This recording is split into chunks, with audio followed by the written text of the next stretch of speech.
Hello dear students, मैं राघव आपके सामने फिर से और नमस्कार। लास्ट टाइम मैंने पढ़ाया था आपको मिरर्स के बारे में और रिफ्लेक्टिंग सरफेस के बारे में। उसी के आगे मैं कंटिन्यू करता हूं। आज मैं फिजिक्स का टॉपिक कवर करूंगा। और बेटा आप लोगों को पता होगा कि केमिस्ट्री का जो क्वेश्चंस रह गए वो तो हमारे छूट ही गए, और आपको पता है कि वो ज़रूर आएंगे और उनमें से ही आपके गारंटी दे रहा हूँ मैक्सिमम % ऑफ क्वेश्चंस कवर होंगे। फिलहाल मैं केमिस्ट्री को भी नमस्कार करता हूँ। आज मैं फिजिक्स में चलूँगा। तो बेटा फिजिक्स में मैंने लास्ट टाइम ये बताया था कि जो हमारे पास मिरर्स होते हैं, बेटा मेरा जो पढ़ाने का तरीका है वो आप लोगों को पता ही होगा कि मैं थोड़ा सा यूनिक पढ़ाता हूँ। और यूनिक पढ़ाने का मतलब तो आप जानते ही होंगे, यूनिक ही होता है भाई। तो बेसिकली जो आप क्लास 10th में पढ़ेंगे, तो बेटा क्लास 10th में आप देखेंगे, एक तो आप पढ़ेंगे स्टडी ऑफ मिरर और मिरर के डिफरेंट केस। दूसरा पढ़ेंगे आप लेंस, ठीक है।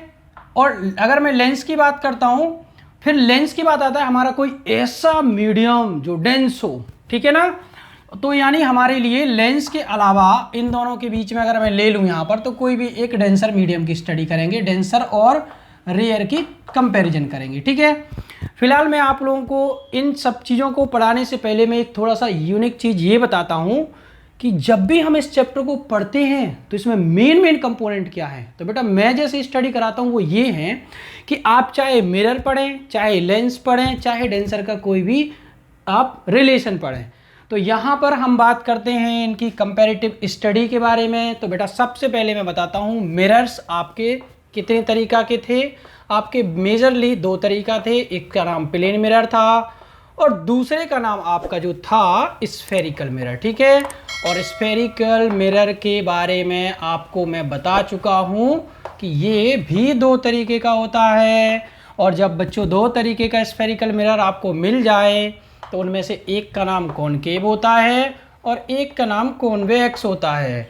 और जब बेटा कॉन्वेक्स आ जाएगा आपके लिए और कॉनकेव आ जाएगा, तो आप इसी तरीक़ा से लेंस के बारे में भी क्लियर करेंगे। यहाँ पर लेंस भी आपको 2 तरीका के लेना है, केवल on the basis of their surface. एक का नाम बेचारे का कॉनकेव लेंस होता है और एक का नाम बेचारे का नाम कॉन्वेक्स लेंस होता है। अब कॉन्वेक्स और कॉनकेव ने कहा नहीं, हम तो भाई मज़ा नहीं आ रहा है, हमें थोड़े से और लेंस बनाने हैं अपनी मर्जी से। तो उनने कहा ठीक है भाई, कॉनकेव के 3 बना दिए छोटे छोटे से। एक का काम ऐसे कर दिया कि बेचारे का एक सरफेस आपका प्लेन है, दूसरा कर्व है। अब इसमें से हमने कह दिया कि दूसरा अगर कर्व है तो भाई ये ले लो। फिर एक ने बेचारे ने कह के दिया कि दोनों कर्व हैं आपके, ये लो भाई दोनों कर्व ले लिए। फिर मैंने कह दिया कि एक का काम कम कर्व है, दूसरा और ज़्यादा कर्व है। अब और ज़्यादा कर्व किसके हिसाब से? इसके हिसाब से, ये लो भाई। तो ये इस तरीक़ा से 3 फिर बन गए। इन बेचारों ने फिर इसकी फ़ोटो कॉपी करी, इन्होंने कहा नहीं नहीं मैं तो दोबारा 3 करूँगा, ले भाई तू भी कर ले 3। कि एक ने ऐसा किया और एक का प्लेन बन गया, फिर दूसरे ने ऐसे किया, दूसरे का डबल वाला बन गया, फिर इसने ऐसे कैसा फिर बना दिया, ठीक है, एक कम और एक ज़्यादा। तो इसी हिसाब से अब मैं आपको बताता हूँ कि ये तो दोनों देखने में एक से लग रहे होंगे, थोड़े थोड़े बताऊँगा बेटा, अभी ज़रूरत नहीं है, क्लास 10th है आपकी, फेल भी। अब मैं इनको शेप के अकॉर्डिंग बता दिया। तो इनमें और इनमें अगर मैं बात करता हूं, तो जब इनकी शेप आएगी तो आपको पता होना चाहिए कि मिरर में तो पॉलिश की नीड होती है भाई, इनमें पॉलिश की नीड नहीं होती है, क्योंकि तो ट्रांसपेरेंट होना चाहिए। अगर पॉलिश हो जाएगी तो लाइट आगे को जाएगी ही नहीं, एक दिक्कत और आ गई। तो मैं अगर यहाँ पे बात करता हूं, तो किसी भी एक तरफ पॉलिश जब कर दोगे तो उसके बेटा दूसरी तरफ आपको क्या रखना पड़ेगा? ऑब्जेक्ट इस तरफ आ जाएगा। इसमें क्या होगा? पॉलिश इस तरफ कर दोगे तो क्या हो जाएगा? इस तरफ ऑब्जेक्ट। इसमें क्या होएगा? पॉलिश इस तरफ कर दोगे तो इसमें ऑब्जेक्ट कहाँ हो जाएगा? इधर हो जाएगा। पहला केस तो ये आएगा कि कौन सा कॉन्वेक्स है और कौन सा कॉनकेव है। फिलहाल आप देख के फिगर समझा सकते हो। इसका नाम क्या बन जाएगा बेटा? इसका नाम ऐसे बोला जाता है कि कोई भी एक लेंस हो और उस लेंस में जिसका करेक्टर एक्सपेरिमेंट से दिखाई दे। अभी एक्सपेरिमेंट करने कहाँ बैठे, हम कर लेंगे भाई, इसकी क्या बात है, लैब में कर लेंगे।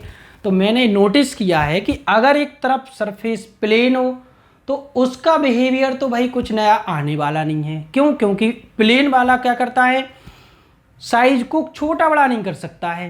तो इसी वजह से हम देखते हैं कि ना तो इसमें अगर ये प्लेन वाला केस ले लूँ, प्लेन सरफेस ले लूँ, तो ना तो ये मैग्नीफाई करेगा ना डीमैग्नीफाई करेगा, तो प्लेन का तो कुछ नहीं होने वाला। जो दूसरी सरफेस है उसकी वजह से देखा कि भाई ये तो कॉनकेव के एक कॉनकेव का नेचर दिखा रही है, यानी लाइट को क्या कर रही है, एक्सपेंड कर रही है हमारी।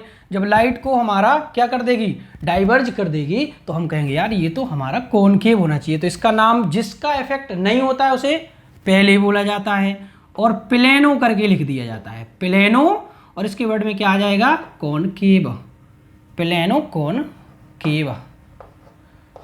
ठीक है, इसका नाम क्या बन जाएगा, बाइकॉनकेव। ठीक है, बाइकॉनकेव हो गया। और इसका नाम क्या हो जाएगा, अभी हम इस समय इसमें महान किसे बता रहे हैं, कॉनकेव को, तो इसमें महान बन जाएगा हमारा कॉनकेव। तो ये बन जाएगा कॉन्वेक्स कॉनकेव। ठीक है, इसी तरीका से इसके बन जाएंगे प्लेनो कॉन्वेक्स, प्लेनो कॉन्वेक्स। इसका नाम क्या बन जाएगा, वाई कॉन्वेक्स। इसका नाम क्या बन जाएगा, अब इस समय हम बड़ा किसको बता रहे हैं, कॉन्वेक्स को, तो इसमें आ जाएगा कॉनकेव, कॉनकेव कॉन्वेक्स। ये बेटा इनके नाम आ जाते हैं। तो अगर आपसे कोई नाम पूछता है, किसी तरीका की क्वेश्चंस आते हैं, इस फिगर को दिखा करके आते हैं, इमेज क्या होगी, कैसे जाएगी, किधर ऑब्जेक्ट रखेंगे, तो आप इसमें क्लियर कर सकते हैं। इसमें ऑब्जेक्ट चाहे आप इधर रखो चाहे इधर रखो, रिजल्ट एक सही आना है। इसमें भी चाहे इधर रखो चाहे इधर रखो, रिजल्ट एक सही आना है, इधर इधर। तो किसी भी लेंस को चाहे ऐसे यूज करो चाहे ऐसे यूज करो, रिजल्ट सेम ही आते हैं अगर आप कंडीशन सेम लेते हैं। तो फिलहाल अगर मैं इसको यहीं छोड़ के अब हमारे मेन टॉपिक पे चलूं, याद रखना बेटा फिजिक्स में हम मेन जो टॉपिक पढ़ते हैं वो ये है कि इनके कैलकुलेशंस कैसे करें, इनके क्वेश्चंस कैसे आएंगे। ठीक है, तो मैं इनको डिस्क्रिप्टिव में इनको खत्म करता हूं और बाकी हम मेन चीज़ों पे चलते हैं जो कि हमें करना है यहाँ से। तो देखो भाई, मेन चीज़ें जब भी हम पढ़ते हैं तो मैं अपने तरीके से ये बताता हूँ कि बेटा ये जो क्लास 10th का चैप्टर है रिफ्लेक्शन वाला, इसको मैं ऐसे पढ़ता हूँ। चैप्टर में क्या बोला मैंने बेटा, चैप्टर में 3 चीजें होती हैं। पहली चीज का नाम होता है डिस्टेंसेस, पहली चीज का नाम होता है पॉइंट्स, क्या, पॉइंट्स। दूसरी चीज का नाम होता है डिस्टेंसेस, ओके। और जो तीसरी चीज होती है वो होती है हाइट्स, HEIGHTS। अब बेटा हाइट्स में आती हैं इसकी 2 तरीका की, या तो ऑब्जेक्ट की हाइट या इमेज की हाइट, 2 ही चीजें आती हैं बस। तो हाइट ऑफ ऑब्जेक्ट और हाइट ऑफ इमेज, क्या समझ में आया, हाइट ऑफ ऑब्जेक्ट और हाइट ऑफ इमेज। बेटा हाइट ऑफ इमेज को हम आई, यहाँ पर आई से डिनोट करेंगे और ऑब्जेक्ट को ओ से डिनोट करेंगे। और अगर मैं डिस्टेंस और पॉइंट की बात बताता हूँ तो डिस्टेंस आपके सिलेबस में केवल 4 होती हैं बेसिक। सबसे पहला तो होता है radius of curvature, radius of curvature. अब मैं इनके बारे में बताऊंगा कहाँ होते हैं क्या चीज, ठीक है। दूसरा क्या होता है, फोकल लेंथ। अगला होता है डिस्टेंस ऑफ इमेज, यानी पहले हम लिखते हैं distance of object, distance of object. अगला होता है हमारा डिस्टेंस ऑफ इमेज। आप कहोगे सर चैप्टर पता नहीं आप कहाँ से स्टार्ट कर रहे हो। यस बेटा, ये है कैप्सूल, यहां मैं डिस्क्रिप्टिव नहीं पढ़ा रहा हूँ। लिखो बेटा for radius is the distance between centre of curvature, ये बेटा एक साथ समझ जाओगे तो 1 मिनट के अंदर। अब बात करते हैं पॉइंट्स की। पहला पॉइंट्स बनता है पोल। अगर मैं बात कर रहा हूं मिरर की, और अगर मैं बात कर लेता लेंस की, तो यही पॉइंट पहला आ जाता आपका यहां पर ऑप्टिकल सेंटर। समझ में आ गई बेटा, ऑप्टिकल सेंटर। अगला जो पॉइंट आता है आपका रेडियस ऑफ कर्वेचर वाला, जो आता है centre of curvature, centre of curvature.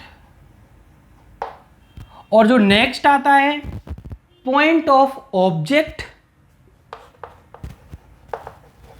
Point of object, और एक और आता है पॉइंट ऑफ इमेज। और जो मेन एक और आता है जिसको हम प्रिंसिपल फोकल पॉइंट कहते हैं, क्या बोलते हैं बेटा? Principal focal point. अब मैं आपको समझाता हूं इनकी स्टडी कैसे करते हैं। जब भी आप इस चैप्टर को पढ़ें तो ये तीन चीजें समझें बेटा। एक बात कंसेप्ट में समझना है, पॉइंट्स हमेशा प्रिंसिपल एक्सिस पर लिए जाते हैं। क्या लिए जाते हैं? प्रिंसिपल एक्सिस पर। डिस्टेंस हमेशा पोल से उन पॉइंट्स तक मेजर की जाती है। तो डिस्टेंस को कहां से मेजर करना है? पोल से पॉइंट्स तक। और हाइट्स को हमेशा प्रिंसिपल एक्सिस के ऊपर या प्रिंसिपल एक्सिस से नीचे मेजर करना है। तो या तो प्रिंसिपल एक्सिस से ऊपर या प्रिंसिपल एक्सिस से नीचे। अगर आप किसी भी चीज की हाइट प्रिंसिपल एक्सिस से ऊपर को ले रहे हैं तो इसका मतलब कि आप इसे इरेक्ट कह रहे हैं। ओके। अगर आप प्रिंसिपल एक्सिस से किसी की हाइट नीचे ले रहे हैं तो इसका मतलब आप इसे इन्वर्टेड कह रहे हैं। अब बात समझ में आ गई है इन्वर्टेड और इरेक्ट का क्या मतलब है? ओके। और जो बाकी ये डिस्टेंसेस हैं आपको याद रखना, स्टार्टिंग कहां से करनी है? पोल से। बहुत सारे बच्चे मिस्टेक करते हैं और वो डिस्टेंस मेजर करने में दिक्कत करते हैं। उनको क्या लगता है कि भैया हम डिस्टेंस ही तो नापना है, किसी भी दो पॉइंट से स्टार्ट कर दो। नहीं, याद रखना डिस्टेंस हमेशा पोल या ऑप्टिकल सेंटर से स्टार्ट करना है। और रेडियस ऑफ कर्वेचर को जब आप स्टार्ट करोगे तो देखो अब हम करते हैं काम। तो देखते हैं, हम एक फिगर बनाते हैं। ये हमारे पास कोई भी एक मिरर है और इस समय मैं कॉनकेव मिरर ले लेता हूं इधर, और बेटा मैं इधर ले लेता हूं आपके सामने कॉन्वेक्स मिरर। अगर मैं इन दोनों को एक साथ लेकर के कहूं कि बेटा सबसे पहले मैं एक अपनी मर्जी से एक पॉइंट्स मानूंगा जो कि इसके सेंटर का होगा, ये रहा। और इसका मैं एक पॉइंट बनाऊंगा भाई, ये रहा, ये लो।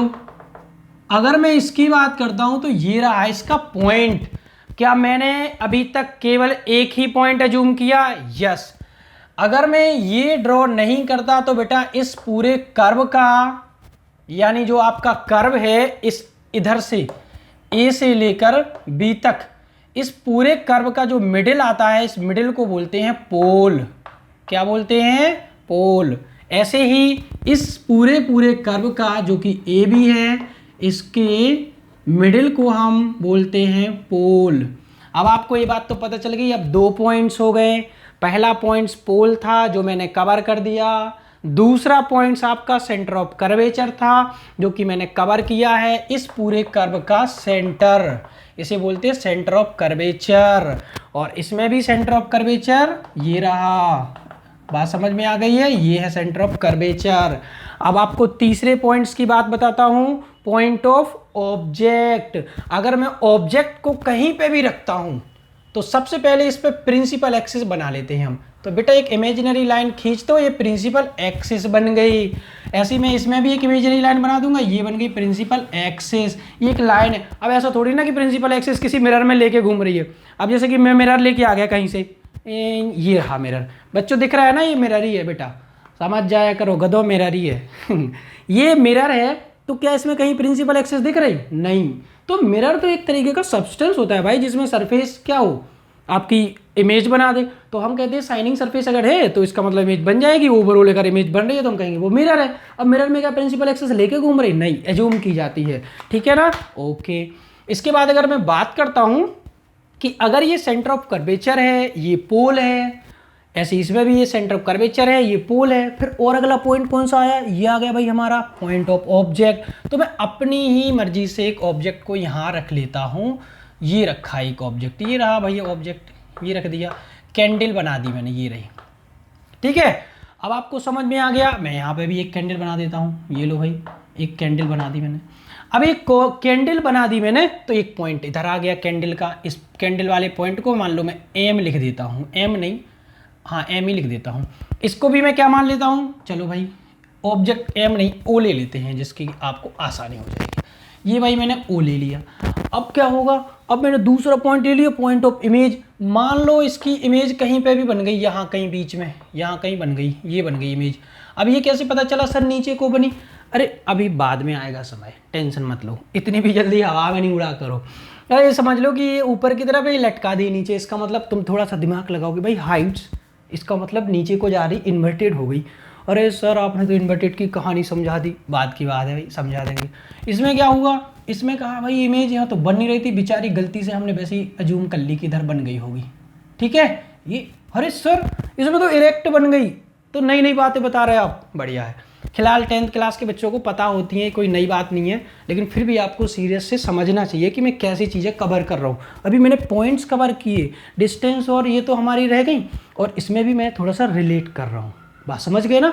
ओके, फिर हमारे पॉइंट्स का अगला वाला कंडीशन आती है कि भाई हमारा पॉइंट्स हमारा ये भी हो गया। अब प्रिंसिपल फोकल पॉइंट कैसे पता करें, मैं एक मिरर को बढ़िया से धूप में ले गया और मैंने देखा कि धूप में ले जाके एक ऐसा पॉइंट आ रहा है जहाँ पर पूरी की पूरी धूप इकट्ठी हो रही है। तो मैंने एक अपनी मर्जी से कहा कि भाई ये रही थी धूप और ये धूप यहाँ पर इकट्ठी हो रही सारे के सारे। अब धूप यहाँ पर इकट्ठी हो रही, तो मैंने कहा ये वाला जो पॉइंट है ये फोकल पॉइंट हो गया, तो इसको मैंने फोकल पॉइंट कैपिटल F बोल दिया। लो भाई, इसमें फोकल पॉइंट कहाँ आया, मैंने कहा है इकट्ठी नहीं हो रही थी, लेकिन इकट्ठी हुई थी, दिख रही थी, तो मैंने देखा कि ये तो इकट्ठी हुई दिख रही है, तो यहाँ कहीं दिख गई, इस ऑब्जेक्ट को यहाँ बना दिया और मैंने यहाँ कहीं दे दिया फोकल पॉइंट, ये बना दिया भाई फोकल पॉइंट। अब मैंने नोटिस किया है कि मेरे पॉइंट्स तो कवर हो गए। अब ये बताओ, पहला क्वेश्चन ये आएगा कि बेटा आप इन सभी पॉइंट्स को कहाँ डिस्क्राइब करते हो, तो आपको पहला आप तो आंसर देना पड़ेगा कि ये सारे के सारे पॉइंट्स प्रिंसिपल एक्सिस पे होना चाहिए, चाहे आपका लेंस कॉन्वेक्स हो, वो मिरर कॉन्वेक्स हो, एंड चाहे आपका मिरर कॉनकेव हो, कोई भी मिरर हो, इन दोनों केस में ही आपका जो पॉइंट्स आएंगे वो प्रिंसिपल एक्सिस पर आएंगे। और दूसरा क्वेश्चन आ सकता है कि भाई प्रिंसिपल एक्सिस कहाँ से आई, तो आप कहोगे प्रिंसिपल एक्सिस तो उसका क्या है, जियोग्राफिकली हक है। जो भी आप मिरर लोगे उस मिरर का थोड़ा कर्व होगा, है, पेपर पे आप रख के उस कर्व को ड्रॉ कर लेना, ऐसे पेपर पे रख लेना काट के एक मिरर को, और उस पर ड्रॉ कर लेना कि कितना कर्व आ रहा है, और फिर आप कंपास की हेल्प से उस ड्रॉ को कंप्लीट कर देना, और जहाँ मिडल आएगा समझ जाना कि वहीं सेंटर ऑफ कर्वेचर है। अब इस कर्व के और सेंटर ऑफ कर्वेचर की लाइन को मिला दो और इन्फिनिटी तक लॉन्ग कर दो, इधर भी और इधर भी, तो होगी प्रिंसिपल एक्सिस। तो प्रिंसिपल एक्सिस एक ही एक्सिस होती है किसी भी एक कर्व के लिए, याद रखना, और उसी एक्सिस पर सारे पॉइंट्स लिए जाते हैं। जितने भी मैंने ये पॉइंट्स लिखे हैं ये सारे लिए जाते हैं। अब पॉइंट्स के बाद आता है डिस्टेंस, इसका नंबर। तो बेटा मैं फिर से बता रहा हूँ कि डिस्टेंस को हमेशा पोल से नापते हैं। बहुत सारे बच्चे गलतियाँ करते हैं, इसी वजह से वो माइनस प्लस में कंफ्यूज रहते हैं और ये सोचते हैं कि भाई ये चैप्टर बहुत कंफ्यूजिंग होगा, भाई इसमें तो मज़ा ही नहीं आने का, लेकिन वो गधे हैं, ठीक है। अगर वो गधे नहीं हैं तो होशियार हैं, अगर होशियार हैं तो यहाँ आके फिर से समझ लें, मज़ा आ जाएगा। फिर मैंने कहा जो डिस्टेंस है, अब देखो ज़रा मज़ा आएगा तुम्हें। बेटा इस केस में मान लो इससे एक इमेज निकाल दी मैंने, ये गई, सॉरी एक रे निकाल दी मैंने, ये गई रे। अब भाई रे तो इससे इन्फिनाइट निकल रही होंगी, लेकिन मैंने अभी एक ही ले ली भाई। एक रे जा रही है इधर को, लेकिन मैंने कहा रेडियस ऑफ कर्वेचर चाहिए हमें, मैंने इधर से भी निकाल दी, ये जा रही रे, और इसमें भी रेडियस ऑफ कर्वेचर चाहिए। तो मैंने मेजरमेंट करने के लिए कहा था कि पोल से स्टार्ट करेंगे भाई साहब। तो ये रहा पोल, और पोल से मेजरमेंट करना है सेंटर ऑफ कर्वेचर तक के बीच की दूरी। भाई दूरी यानी डिस्टेंस, डिस्टेंस यानी दो पॉइंट्स के बीच का लेंथ, यानी कि हमें पोल से स्टार्ट करना है और उस पॉइंट तक जाना है जहां हमें डिस्टेंस मेजर करनी है। तो बेटा यहां से आप चलना शुरू करो, और इधर से लाइट आ रही है, जैसे ही मैं यहाँ से चलना शुरू करूँ, ऐसे चलूँगा मैं, ऐसे है ना, मैं जैसे यहाँ मेजर से चलना करूँ, मुझे लग रहा है कि सामने से लाइट आ रही, तो भैया लाइट मेरे सामने से आ रही है, अरे इंसिडेंस लाइट है ये तो इंसिडेंस लाइट मेरे सामने से आ रही है और मैं ऐसे ऐसे जा रहा हूँ, तो मुझे लगा कि यार ये तो अपोजिट जा रही है। इसका मतलब इसके केस में मुझे लाइट अपोजिट दिखाई देती है मेजरमेंट करते समय आर की। अगर मैं आर मेजर करता हूं तो बात समझ में तो आ रही है यार, पोल से यहाँ की तरफ चलते चलते चलते चलते मैंने देखा यार ये तो नेगेटिव आ रही है भाई। तो इसीलिए जब भी हम कॉनकेव के केस में रेडियस ऑफ कर्वेचर निकालेंगे तो हमेशा कंसेप्चुअल भाई निकालेंगे। तो नापना है तो वो तो प्लस में ऐसे फीता लेके नाप दो, ये हो गई, लेकिन हमें कंसेप्चुअल इसके कंपैरिजन में नेगेटिव लग रही है। तो हम जब भी क्वेश्चन में वैल्यू पुट करेंगे आर की तो वैल्यू कौन सी करेंगे, हम नेगेटिव की प्लस करेंगे। समझ में आ गई है, नेगेटिव की पुट करेंगे। तो बेटा इस केस में जो आर आया आपका वो कौन सा आ गया, आर आया हमारा नेगेटिव। ओके, ये नेगेटिव क्यों आया ये क्लियर हो गया आपको। अब इस केस में देख लो भाई, देखो भाई हमें तो इस पोल से चल के इस सी तक जाना है, मेरे पीछे से आ रही लाइट, मैं चले जा रहा हूं और लाइट मेरे पीछे से आ रही, तो मुझे तो ऐसे लग रहा है कि मुझे मिली नहीं आगे, और जब मिली नहीं तो इसका मतलब सेम डायरेक्शन में है। अगर डायरेक्शन सेम है तो इस केस में जो आर आएगा वो बेटा पॉजिटिव में लिया जाएगा। ओके, साइन कन्वेंशन प्लस ये दोनों एक साथ चीजें मिक्स कर रहा हूं मैं, ध्यान रखना ये बहुत बड़ी चीज है, आपके लिए समझ में आ जाएगी। फोकल लेंथ, यस, तो रेडियस ऑफ कर्वेचर को बेटा हम आर से बताते हैं और फोकल लेंथ को स्मॉल एफ से बताते हैं। अब अगर मैं फोकल लेंथ इसकी मेजर करूं तो मैंने देखा था कि यार मेजरमेंट करने के लिए हमें पोल से फिर चलना पड़ेगा इसी तरफ को। ये ले भाई मैं चल रहा हूँ टिक टिक टिक टिक, और सामने से लाइट आती फिर दिख रही है मुझे ये वाली, तो मैंने देखा कि फोकल लेंथ भी कैसी आएगी, नेगेटिव आने वाली है, ये रही भाई। और मैं अगर इस केस में बात करूं तो इस केस में मैंने देखा यार फोकल लेंथ तो हमें आगे जाना है, ये रहा पोल और फोकल लेंथ इधर है, ये रही फोकल लेंथ यानी फोकल पॉइंट तक जाना हमें। तो मैंने देखा कि मैं चलते चलते भाई फोकल लेंथ पॉजिटिव आ गई। ये लो भाई, अगली बात क्या देखना है हमें, डिस्टेंस ऑफ ऑब्जेक्ट। अब जैसे मैंने डिस्टेंस ऑफ ऑब्जेक्ट लिखा देखा, इस केस में देखो भाई, इस केस में मैंने देखा कि मुझे पोल से स्टार्ट करना है चलना और ऑब्जेक्ट तक जाना है, ये जा रहा हूँ ticket ticket ticket ticket ticket ticket, अरे जाते जाते मुझे ये मिल गई, जैसे मैं यहाँ से जा रहा था और जाते जाते मुझे कौन मिली, लाइट मिल गई। इसका मतलब डिस्टेंस ऑफ ऑब्जेक्ट को बेटा यू से डिनोट करते हैं। किससे डिनोट करते हैं, यू से, बेटा यू से डिनोट करते हैं। अब मैं यू जो लिखूंगा इसकी भी भाई नेगेटिव लिखी। अब इसकी नेगेटिव क्यों लिखी, क्योंकि मैं इधर को चल रहा था और मेरे सामने से लाइट आ रही थी, इंसिडेंस लाइट, तो मैंने कहा यार ये तो उल्टा है भाई, ये हो गया भाई। अब अगला केस, मैं इस केस में देखूं तो इस केस में डिस्टेंस ऑफ ऑब्जेक्ट कहाँ है, इधर से नापना शुरू करूंगा, ये लो भाई। तो मैंने देखा कि यार इस केस में तो ऐसे हो रहा है कि मुझे नापना तो इधर से है, ऐसे यहाँ से चलना है। अब इधर से मैं चलना शुरू कर रहा हूँ और लाइट सामने से आ रही है, ये लो। तो मैंने देखा कि इस केस में यू तो भाई नेगेटिव आ रहा है, तो यू नेगेटिव लिया जाएगा। अब चौथा जो हमारा डिस्टेंस है, डिस्टेंस ऑफ इमेज। अब इस केस में इमेज कहाँ बन रही है, इधर, लेकिन बेटा ऐसा कोई श्योरिटी नहीं है कि इमेज इधर ही बने। कॉनकेव के केस में इमेज हमारी बहुत सारी तो इधर ही बनती हैं, लेकिन एक केस ऐसा भी होता है कि इमेज उल्टी तरफ इधर बन जाती है।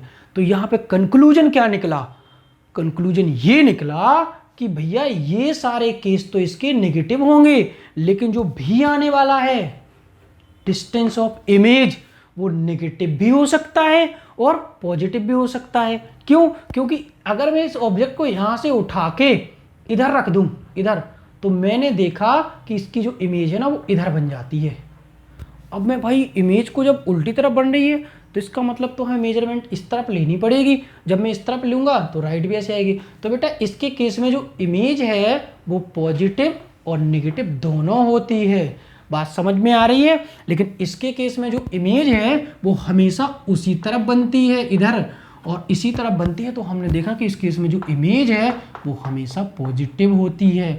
अब बेटा मैंने आपको डिस्टेंस सारी कवर कर दी है, यहाँ पर मैंने ये डिस्टेंस सारी कवर कर दी है, और डिस्टेंस में कब प्लस कब माइनस आना ये भी मैंने कर दिया है। अब जो मेन है हमारा, जो ये यहाँ पर हाइट और कवर कर दूं फिर मेन आ जाएगा। अच्छा, तो बेटा ये हाइट जो है, अब एक बात बताओ, ये जो ऑब्जेक्ट है ऊपर की तरफ है, यस, तो इसको हम पॉजिटिव लेते हैं। इस केस में ये नेगेटिव इमेज कैसा है, नीचे की तरफ है, हम इसको नेगेटिव ले लेंगे। इस केस में ऑब्जेक्ट ऊपर को है, हम ऑब्जेक्ट को पॉजिटिव ले लेंगे। इस केस में इमेज ऊपर है, हम इसे पॉजिटिव ले लेंगे। लेकिन इसका बेटा एक केस ऐसा होता है, देखो ऑब्जेक्ट तो हर एक केस में पॉजिटिव ही लिया जाता है। कैसा लिया जाता है? चाहे आपका कॉनकेव हो चाहे आपका कॉन्वेक्स हो, हमारा जो ऑब्जेक्ट है वो हम क्या लेते हैं इस केस में? ओ भाई ऊपर की तरफ है तो ऑब्जेक्ट को हम प्लस लेंगे। इसकी जो इमेज है बेटा फिर वही कहानी, जैसे कि इमेज एक बार इधर बन रही थी तो हम नेगेटिव ले रहे थे, इमेज उधर बन रही थी तो हम पॉजिटिव ले रहे थे। इसीलिए जब इमेज इस तरफ बनती है तो नीचे बनती है, तो हम कहते हैं इसकी इमेज की जो साइज बनेगी वो नीचे नेगेटिव होगी। और एक केस ऐसा भी आता है जिसमें इमेज कहाँ बन जाती है? पीछे बन जाती है और बेचारा ऊपर की तरफ बनती है, तो हम कहते हैं वो पॉजिटिव भी ली जा सकती है। तो ये हमारे केस हैं भाई साहब, ये हमारे केस हैं। और हमारा यही केस अगर इसमें देखें तो हाइट ऑफ ऑब्जेक्ट इस केस में जो ओ है वो पॉजिटिव है और जो आपका आई है वो भी पॉजिटिव है, यानी इसके में तो कोई बदलाव है ही नहीं भाई। क्यों? क्योंकि इसमें तो किसी भी कंडीशन पे रख दो आप, ऑब्जेक्ट को पास ले आओ दूर ले आओ, होना उसी जगह पे ये इमेज को बस। अब बात करते हैं हम इन सब की दोबारा से। क्या मैंने पॉइंट्स कवर किए? ओके। क्या मैंने डिस्टेंस कवर की? ओके। क्या मैंने हाइट्स कवर की? यस। अब बेटा इन्हीं चीज़ों को लेके आपके दो ऐसे फॉर्मूले बनते हैं जिनके आपसे क्वेश्चन पूछ जाते हैं बार बार और आप परेशान होते रहते हैं। तो पहले तो मैं आपको वो फॉर्मूला बता देता हूँ। जैसे कि पहला फॉर्मूला होता है एक relation between focal length equal to आपका आता है 1/v प्लस 1/u। और एक और रिलेशन आता है आपका r/2 equal to focal length. एक और रिलेशन आता है आपका मैग्निफिकेशन इक्वल टू -v/u या height of image upon height of object. बेटा ये तीन फॉर्मूले 1 2 3, इन फॉर्मूलों में बच्चे केवल इन माइनस प्लस को नहीं रख पाते हैं, जबकि इन माइनस प्लस को रखने का केवल इतना सा सेंस है। अब हम आपसे बात करते हैं, मेरे तरफ ध्यान से देखिएगा और समझते जाइए। ध्यान से देखो बेटा, जब भी ये मिरर के इस तरफ ऑब्जेक्ट होता है तो बेटा लाइट ऐसे जा रही है। जब ये लाइट ऐसे जाएगी तो इससे रिफ्लेक्ट करके वापस आएगी, और जब वापस आएगी तो जहाँ पर मिलेगी वहाँ पर इमेज बनाएगी। अगर मान लो ये रिफ्लेक्ट होकर के नहीं मिल रही है तो पहले मिल गई होगी। तो अब कंडीशंस देखो, अगर हम पहला ऐसा केस लें कि लाइट इन्फिनाइट से आ रही है। अब भाई ये केस पढ़ने के लिए अगर आप इस बात को ध्यान दे लें कि ये केस अगर आप समझ गए तो ये सारे के सारे पॉइंट्स आपको कवर हो जाएंगे। मैं उम्मीद करता हूँ आप इन्हें लिख लेंगे और मेरे वीडियो को दोबारा से देखना, आपको ये प्लस माइनस का झंझट 100% समझ आ जाएगा। अब हम काम करते हैं बेटा, यहाँ से स्टार्ट होता है आपका ये चैप्टर। जब तक आप इन तीन चीज़ों को नहीं जानते, पॉइंट्स, डिस्टेंस एंड अगला क्या है आपका हाइट्स, बेटा ऐसा एक बात मैं बता देता हूं तुम्हारे लिए, ना तो तुम किसी भी यूट्यूब चैनल में देख लेना, फिलहाल इस तरीके से किसी में भी नहीं है कि इस तरीके से समराइज करके पढ़ा दे। और अगर तुम्हें इससे ज़्यादा समझ नहीं आ रहा है तो फिर फिजिक्स तुम्हें बिल्कुल नहीं आने वाली समझ में। बेटा ये सबसे बड़ा निचोड़ है आपके सामने, इनके अलावा आपको कहीं कुछ नहीं होने वाला है कि मिल जाए आपको डाटा। ये पूरी की पूरी बुक का आपके लिए समरी है मिरर के केस में इस समय। अगर मैं इनको रफ करके अब केस बताऊं, ठीक है, तो मैं यहाँ पे हाइट रफ करता हूं और केस को समझाता हूं। फिलहाल मैं यहाँ पे हाइट रफ करने से फ़ायदा नहीं, पॉइंट्स करता हूं, ठीक है। ये लो भाई, मैंने पॉइंट्स रफ कर दिए। अब देखते हैं बेटा, मैं पहले ले लेता हूं इसका केस, ठीक है। अब मैं पहली बार में मैंने केस लिया, ये बेटा केस मैं अपनी मर्जी से नहीं ले रहा हूँ, फिर से बता रहा हूँ, ये केस ना ऑब्जर्वेशन करे गए हैं। वहाँ पर बैठे हुए जो साइंटिस्ट हैं वो पागल थोड़ी ना है, वहाँ पर लेके घूम रहे हैं लेंस, ले भाई आ जा। यहाँ पर क्या कर रहे हैं, वो ऑब्जर्वेशन कर रहे हैं। तो उन्हें पहला ऑब्जर्वेशन क्या किया, उनने कॉनकेव मिरर को लिया यूं करके और सन से लाइट आने दी और उनने उसका रिफ्लेक्शन देखा। क्या देखा? रिफ्लेक्शन देखा। और रिफ्लेक्शन को उनने देखा कि यार रिफ्लेक्शन तो इकट्ठा हो जाता है, कंसंट्रेटेड हो जाता है। तो इनने कहा कि जब सन से लाइट आती हैं तो पैरेलल आती हैं। अब ये कैसे पता कि पैरेलल आती हैं? ये तो भाई कॉमन सेंस वाली बात है। लाइट पहली बात तो सीधी चलती है, उसकी स्पीड डेफिनेट फिक्स है, और जब सन से लाइट यहाँ तक आ रही है, एटमॉस्फेरिक रिफ्लेक्शन को अगर हटा दिया जाए, मान के चलो कि आपके दिन के 12 बज रहे, ठीक है, तो सीधी लाइट आ रही है। अब बेटा सीधी जब लाइट आती है और इन्फिनाइट डिस्टेंस से आती है तो उनके जो कर्व हैं वो सारे स्ट्रेट हो जाते हैं, इसलिए लाइट को हम हमेशा parallel to the principal axis मानते हैं। बहुत सारे बच्चे क्या कहते हैं, पैरेलल लाइट आ रही है। भाई पैरेलल तो लाइट ऐसे भी आ सकती थी, ये लो, ये भी तो थी पैरेलल लाइट, इसमें क्या मना था? नहीं, हमें पैरेलल प्रिंसिपल एक्सिस के बोलना है। कौन सी लाइट आ रही है? प्रिंसिपल एक्सिस के पैरेलल लाइट अगर आ रही है तो ये पैरेलल लाइट जब आ रही तो एक ऑब्जर्वेशन किया गया कि जब भी कभी कोई पैरेलल लाइट आती है तो देखा जाता है कि ये सारी की सारी पैरेलल लाइट एक जगह पे एक बिंदु बना देती है। ठीक है, अब ये बिंदु वाला केस जनरली केस में आपने नहीं देख पाया होगा क्योंकि आपके पास इतना अच्छा मिरर है नहीं, लेकिन बेटा फर्नेस में यही काम होता है। पता है क्या होता है? फर्नेस में एक भट्टी से या एक जगह से सोर्स से लाइट को फेंका जाता है और वो लाइट इकट्ठी होकर के एक टारगेट को हिट करती हैं, सारी लाइट्स। और जब सारी लाइट्स एक ही टारगेट को हिट करती हैं तो भाई ये टारगेट बहुत जल्दी गर्म हो जाता है, मेल्ट हो जाता है, तो ये फायदा होता है। फिलहाल मैं पता है क्या समझा रहा हूँ, मैं केवल इतनी सी बात समझा रहा हूँ भाई कि ये डेफिनेशन समझाना है मैं कि फोकल पॉइंट्स किसे कहते हैं, वो मैंने मिटाया है। जो फोकल पॉइंट्स किसे कहते हैं, ये वाला।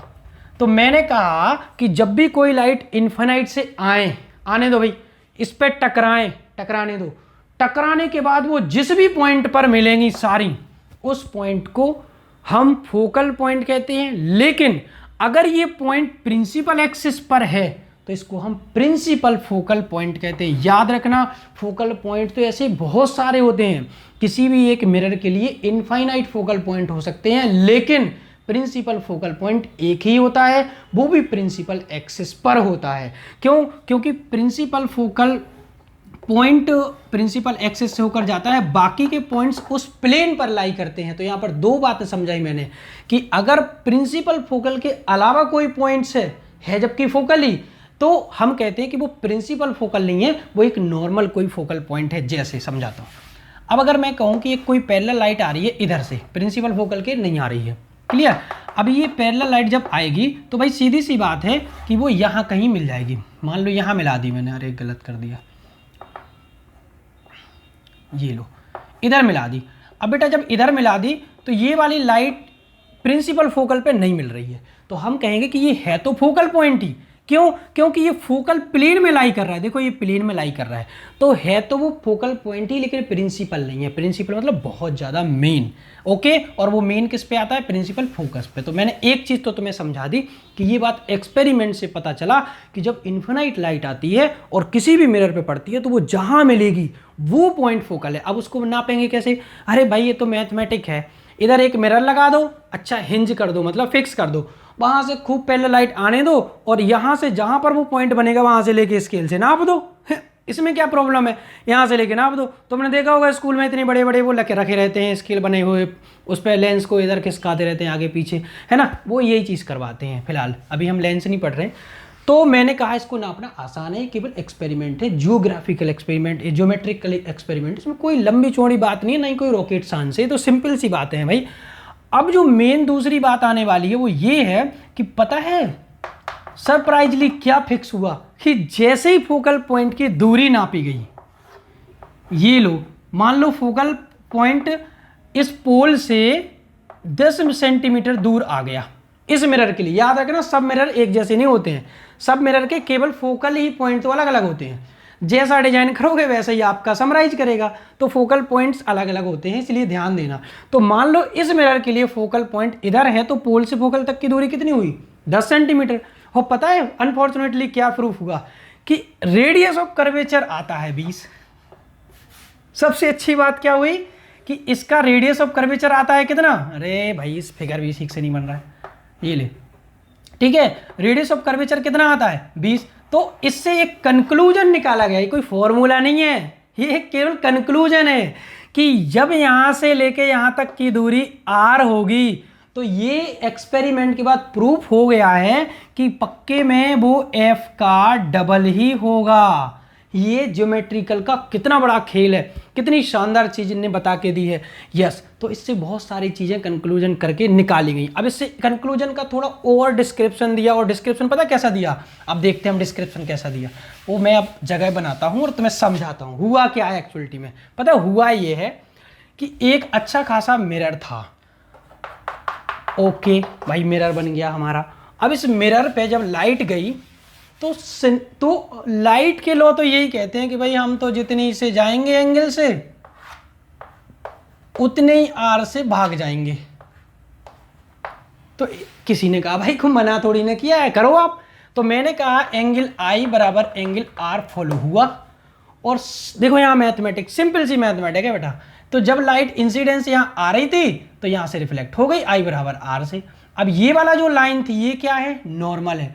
यानी किसी भी कर्व का नॉर्मल, इतना तो भाई मैथमेटिक्स तो सभी बच्चे जानते हैं कि किसी भी कर्व का नॉर्मल हमेशा उसके सेंटर पे आके मिलता है। किस पे आके मिलता है, सेंटर पे आके मिलता है। अगर मैं ये बात कहूं कि हर एक कर्व का नॉर्मल सेंटर पे आके मिलने लग जाए, किस पे आके मिलने लग जाए, सेंटर पे आके, तो ये कहलाता है, लो भाई ये इतने सारे मैंने नॉर्मल बना दिए। मतलब इतने से पॉइंट का, इतनी सी जगह का ये नॉर्मल है, इतनी सी जगह का ये नॉर्मल है, इतनी सी जगह का ये नॉर्मल, तो ओवरऑल नॉर्मल ऐसे बहुत सारे होते हैं। तो मैं अभी एक नॉर्मल की बात कर रहा हूँ, ठीक है। तो मैंने कहा ये रहा नॉर्मल, ठीक है, इस पॉइंट के लिए जिस पर ये लाइट आ रही है, और इसका नॉर्मल मैंने आगे की तरफ को बढ़ा दिया, ये बढ़ा दिया, और जाके देखा कि वो तो भाई सेंटर से टच कर रहा है। कितनी गजब की बात है। अब ये सेंटर से मैंने इसको टच कराया तो मैंने देखा कि यहाँ से यहाँ तक की दूरी फिर से ये नया एक बेसिक, तो ये नॉर्मल ही है। कैसे पता, क्योंकि मैंने कहा जब भी किसी रेडियली लाइन को बनाओगे आप, सरकमफ्रेंस से टच कराओगे एक स्फीयर एक सर्किल से, तो वो नॉर्मल ही होती है, परपेंडिकुलर होता है ये परपेंडिकुलर ही होता है। ये मैथमेटिक्स का काम है, यहाँ मैं कुछ नहीं कर रहा हूँ, ठीक। तो मैथमेटिक्स से ये पता चला कि यहाँ से यहाँ तक की लाइन ये भी नॉर्मल है, ये भी नॉर्मल है। तो एक बात हमने देखा कि अगर ये आई थी और ये आर हो जाएगा, क्योंकि लॉ ये कहता है, तो ये बात तो श्योर है कि ये जो डिस्टेंस है और ये डिस्टेंस बराबर होगी भाई। क्लियर, ये मैथ है भाई, यहाँ कोई रॉकेट साइंस नहीं है, कोई फिजिक्स नहीं है, कोई लेना देना नहीं है। हाँ, बस इसको थोड़ा सा हमने टच कराया। दिस इज द क्या है, combination of math and physics. Okay, तो ओवरऑल देखा जाए तो एक क्या फॉर्मूला बन के निकला कि आर बराबर होगा एफ एंड एफ के। ओके, यहां तक आपका एक फॉर्मूला कंप्लीट हुआ, और मैं आपको बताता हूं यहां पे क्वेश्चन क्या पूछा जाएगा। एक क्वेश्चन, अगर ये कर्व मिरर सीधा कर दिया जाए, अब इसका नाम बदल गया भाई साहब, तुम सोचो कि अब वही का वही रह गया, जवान हो गया बंदा, इसका नाम बन गया प्लेन। क्या बन गया इसका नाम, प्लेन मिरर। अब ये बताओ कि अगर ये मिरर प्लेन है तो इसकी रेडियस ऑफ कर्वेचर कितनी आएगी जब प्लेन है तो उसका रेडियस कहाँ से आएगा, तो हमने कहा रेडियस ऑफ कर्वेचर इसका इनफाइनाइट होगा। ठीक है, बहुत लंबी दूर, पता ही नहीं कब कर्व होगा बस, ठीक है कर दो। फोकल लेंथ कितनी आएगी, इनफाइनाइट। तो प्लेन मिरर के केस में अगर ये दोनों इनफाइनाइट आई, तो एक अभी हाल मैंने एक फॉर्मूला लिखा था 1/f equal to 1/v plus 1/u। अगर मैं इसकी वैल्यू इनफाइनाइट रख दूं तो बेटा ये कहलाएगा 1/f की वैल्यू कितनी रखनी है बेटा, इनफाइनाइट।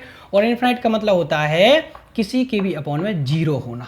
अभी मैंने 1 ले लिया, ले लो भाई 1/0, और ये जीरो ऊपर चला जाएगा, तो मुझे तो ऐसे लग रहा है कि 0 इक्वल टू 1/v और प्लस का 1/u। अब बेटा मैंने फॉर्मूला तो लिख दिया आपको, अब मैं इस केस में डाटाओं को दिखाता हूं। तो बेटा इसको अगर मैं इधर ले जाऊं, v को अगर मैं इधर ले जाऊं, अभी मैं ये नहीं बता रहा हूं साइन का क्या हो रहा है, साइन का भी लेना देना, हम अमाउंट से बात कर रहे हैं, मैग्नीट्यूड से मतलब रख रहे हैं। ठीक है, ये लो भाई मैग्नीट्यूड से मतलब रख रहे हैं। तो मैंने अगर v को इधर लेके जाता हूं तो 1/v, मैग्नीट्यूड में हमने अभी इस समय जो माइनस आया था वो हमने प्लस बना लिया, और 1/u। तो अगर मैं इसका रेसिप्रोकल कर दूंगा तो अमाउंट तो भाई साहब v और बराबर u एक ही बना। तो इससे क्या कंक्लूजन निकला, कंक्लूजन ये निकला एक्सपेरिमेंट से भाई साहब, ये कंक्लूजन निकला कि जितनी लेंथ ऑफ इमेज होती है उतनी ही लेंथ ऑफ ऑब्जेक्ट होती है। तो इसका मतलब कि प्लेन मिरर से बनने वाली इमेज सेम डिस्टेंस पर होगी, सेम साइज की होगी, और दूसरी बात सेम हाइट की होगी, बस थोड़ा सा फर्क आता है। ठीक है, यस। तो अभी मैं एक मैग्निफिकेशन के बारे में जानकारी कर लेते हैं भाई थोड़ा सा।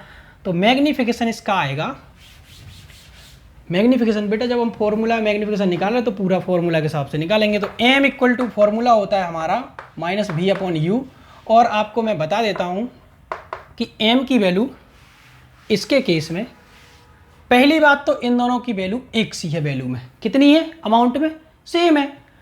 अब बात करते हैं हम कि प्लेन मिरर के केस में इमेज कहाँ बनती है, पीछे की तरफ। तो भाई इमेज जब पीछे की तरफ बन रही है और ऑब्जेक्ट इस तरफ रखा हुआ है, ये ऑब्जेक्ट है और इमेज कहाँ बन रही है, पीछे की तरफ, तो बेटा इसकी मेजरमेंट करेंगे जब हम u की मेजरमेंट तो नेगेटिव ली जाएगी, और जब हम v की मेजरमेंट करेंगे तो वो कैसी ली जाएगी, पॉजिटिव। अब ये पॉजिटिव और नेगेटिव इसमें रख दो, तो कितना आया आंसर बेटा, m इक्वल टू माइनस का एक फिगर वाला, और इसकी जगह लिखना है प्लस का v, और इसकी जगह लिखना है माइनस का u, और ये माइनस माइनस कट गए, वैल्यू में बराबर थे, तो m की वैल्यू आ गई +1। यानी सीखने को क्या मिला कि प्लेन मिरर के केस में जो मैग्निफिकेशन है वो +1 आता है। और एक बात याद रखना, ये याद रखने वाली बात है, क्या है, रिमेंबर वाला पॉइंट ये कहता है कि +1 वैल्यू केवल प्लेन मिरर की आती है और कोई मिरर की नहीं आती, ना ही कोई लेंस की आती है। बात समझ में आ रही है? तो +1 किसकी आती है, केवल मिरर की। ठीक है, ओके। तो बेटा यहाँ पर हमारा ये टॉपिक यहाँ तक मैंने कवर किया है, इसके बाद हम आगे कवर करेंगे, तो वो आप अगले उसमें देखोगे वीडियो में, ठीक है ना। तो हम यहाँ तक इस टॉपिक को कवर कर चुके हैं। याद रखना अभी हम प्लेन मिरर के क्वेश्चन नहीं किए हैं, अभी हम क्वेश्चंस करेंगे, थोड़ा लंबा वीडियो नहीं हो जाए इस वजह से मैं इसको कवर कर रहा हूँ, ठीक है। और हम मिलते हैं, बाय बाय नेक्स्ट वीडियो में, गुड डे। और इसको दोबारा से देखना, स्नैप ले लेके देखना, रोक रोक के देखना, ठीक है। Take care.